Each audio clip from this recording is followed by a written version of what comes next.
15મી ઓગસ્ટનો programme છે, મારા કાકા અને મારા પંકજ કાકા લઈને મને જાય છે. ત્યારે વિડીયોમાં છેલ્લે સુધી બન્યા રહેજો. બોલો તો જય ભારતમાં. તો હવે અમે ફાઇનલી હેમુભાઈની સ્કૂલે પહોંચી ગયા છે અને અહીંયા તમને શું પ્રોગ્રામ છે તે તમને બતાવીએ. પહેલાં તો તમને એનું લોકેશન પણ બતાવી દઈએ. તો જો આવી રીતે સ્કૂલનો આ બોર્ડ મારેલો છે ગાઈસ, તમે વાંચી શકો છો. અને હવે તમને એનું લોકેશન પણ બતાવી દઈએ. અને બધા છોકરાઓ આવી જ ગયા છે સ્કૂલના, ને સામે મંડપની પણ સુવિધા છે અને સામે છોકરા બેઠા છે. આ બાજુ 2 સ્કૂલ છે, એ 2 વડોદરા ઝાલાની સ્કૂલ છે. ત્યાંના છોકરા બધી આ સ્કૂલે ભેગા થયા છે. આપણે તો ભારતના 80માં સ્વાતંત્ર્ય પર્વની ઉજવણી કરવા એકત્રિત થયા છીએ. ત્યારે આપ સૌને સ્વાતંત્ર્ય દિવસની હાર્દિક શુભકામનાઓ. તો હવે ધ્વજવંદન કરવા માટે પરેડ શરૂ થઈ ગઈ છે ગાઈસ, ને આપણે ધ્વજવંદન કરવાના છે ચેતન શ્રી ડોડિયાભાઈ.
एक साथ झंडा गेट शुरू कर.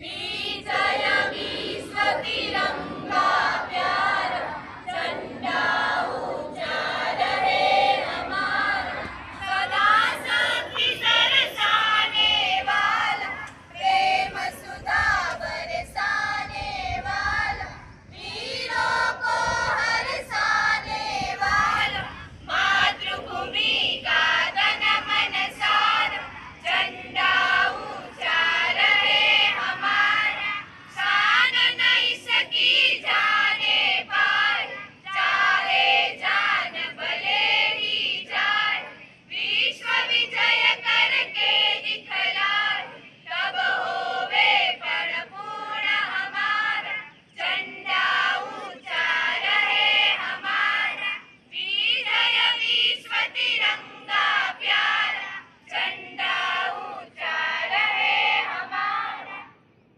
भारत माता की जय, भारत माता की जय, वंदे मातरम, वंदे मातरम, आजादी अमर हो, आजादी अमर हो.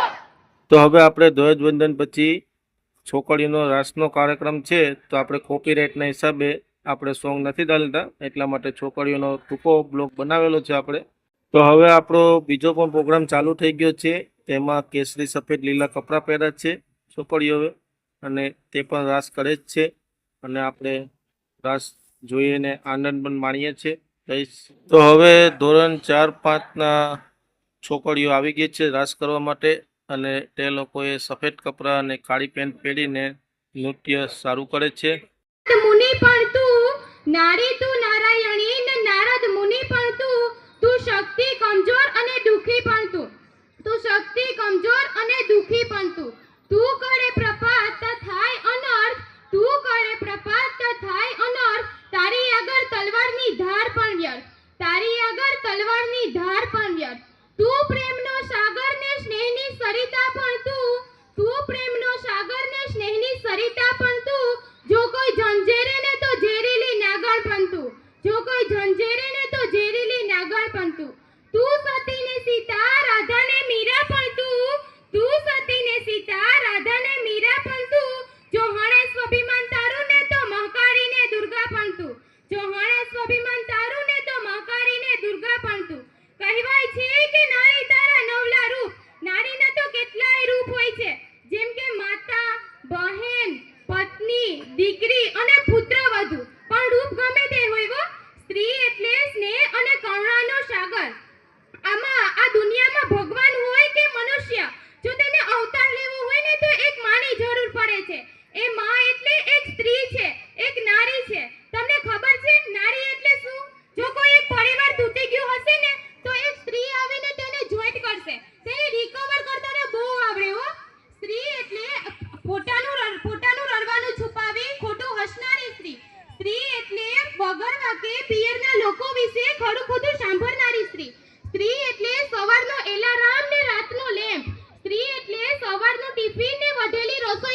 તો ધોરણ 10ના વિદ્યાર્થીએ નારી શક્તિ માટે ઘણું બધું કીધું એ આપણે સાંભળ્યું. તો હવે એક નૃત્ય આવી ગયું છે, આના પછી બીજું નૃત્ય આવશે.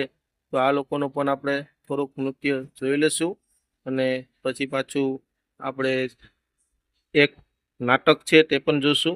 सत श्री अकाल चंद्र सिंह जी, कहिए क्या हुक्म है?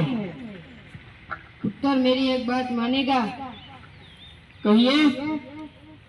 मैं तेरे लिए गुरु ग्रंथ लाया हूँ 8 का। अगर आपने पहले कहा होता तो मैं आपकी बात मान लेता।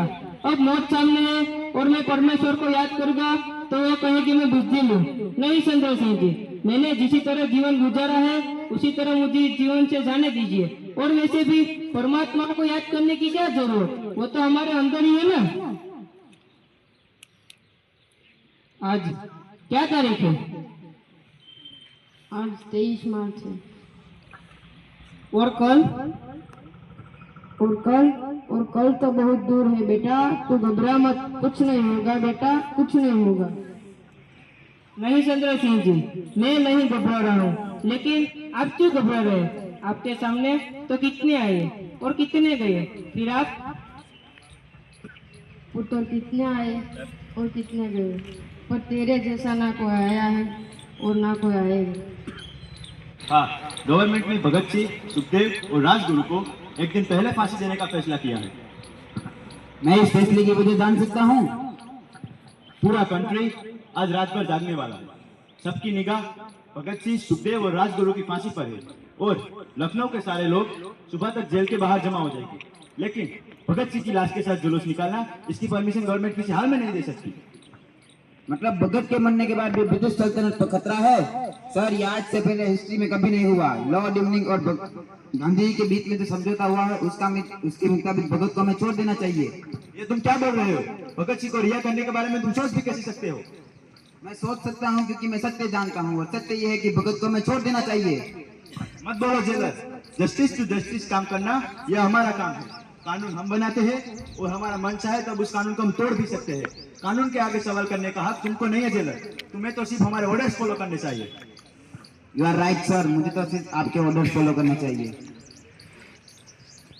नहीं, आप लोग ऐसा नहीं कर सकते। अरे अपने माँ बाप को उसकी शक्ल तो देखने दो। आप लोग ऐसा नहीं कर सकते, ये धोखा है।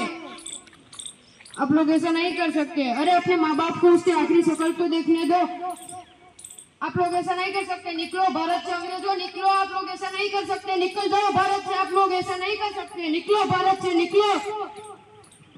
2 पन्ने रह गए, पढ़ लूं? चलो कोई बात नहीं, फिर कभी पढ़ लेंगे।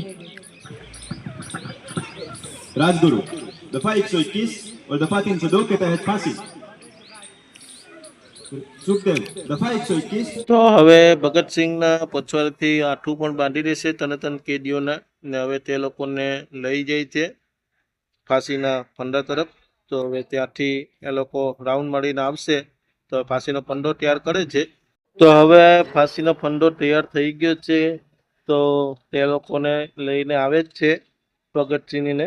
તો હવે ત્યાં લઈ જશે અને આજની જનરેશનને ખબર પડે કે વર્ષો પહેલાં આવી રીતે આવી ઘટના બની હતી, એટલા માટે આ પ્રોગ્રામ રાખવામાં આવેલો છે. તો હવે 3 કેદીઓ આવી જ ગયા છે. તો હવે તે લોકોને માસ્ક પહેરાવી અને ફાંસીનો ફંડો આપશે તે આપણે જોઈએ. ख्वाहिश मैं पूरी कर सकता हूँ तो आप बोलिए। आप हमारी अंतिम ख्वाहिश तो पूरी नहीं कर सकते, लेकिन मुमकिन हो तो आप हमारे हाथ खोल दीजिए, क्योंकि हम यार लोग एक बार गले मिलना चाहते हैं, न जाने फिर कब मिलेंगे। इनके हाथ खोल दिए जाए। इंक्लाब जिंदाबाद, इंक्लाब जिंदाबाद, वंदे मातरम, वंदे मातरम, आजादी हमारा हो।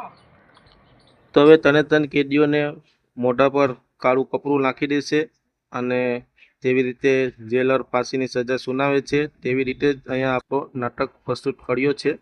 આ નાટક આપણે શીખવે છે કે દેશપ્રેમ, હિંમત, ત્યાગ અને નિસ્વાર્થ સેવા એ જીવનના મહાન ગુણો છે. ભગતસિંહ, સુખદેવ અને રાજગુરુએ તેમના વ્યક્તિગત સુખ, જીવન અને પરિવારની પરવા કર્યા વિના દેશ માટે હસતા હસતા ફાંસીનો સ્વીકાર કર્યો છે. તેમનું આ બલિદાન તે સમયના ભારત માટે જ નહીં પરંતુ આવનારી દરેક પેઢી માટે પ્રેરણાનું અમર પ્રતીક રહેશે. અસ્તુ. તો હવે આપણો અહીંથી પ્રોગ્રામ પૂરો જ થઈ ગયો છે ગાઈસ. તો આપણે તિરંગાનું સીન લેવા માટે પાછા આવ્યા છે. કેટલું મસ્ત ફૂલોથી સજાવેલું છે અને આપણા તિરંગા ઉપર જ છે અને બધા છોકરાઓને ચોકલેટ આપી અને ઘરે મોકલાવશે અને આપણે પણ ઘરે જવાનું છે ગાઈસ. તો સાચા દેશભક્ત હોય તો વિડીયોને લાઇક, શેર અને સબસ્ક્રાઈબ કરવાનું ભૂલતા નહીં. તો આપણે સાચા ભક્ત હોય તો આપણે આ વિડીયોમાં આપણને 1000 લાઇક જોઈએ છે ગાઈસ. તો બોલો જય ભારત માતાની જય, વંદે માતરમ. ચાલો ભાઈ, ભારત માતાની જય. આપણે અહીંયા બ્લોગનું એન્ડિંગ અહીંયા જ કરીએ છીએ. હવે જશું આપણે ઘરે. બાકી બ્લોગ સારો લાગે તો લાઇક, શેર અને સબસ્ક્રાઈબ કરવાનું ભૂલતા નહીં. બને ત્યાં સુધી આપણે સોંગનો ઉપયોગ કર્યો જ નથી, એ તમને ખબર જ છે કોપીરાઇટના હિસાબે. તો આપણે ફરીથી મળશું નવા બ્લોગમાં. તો બાય બાય.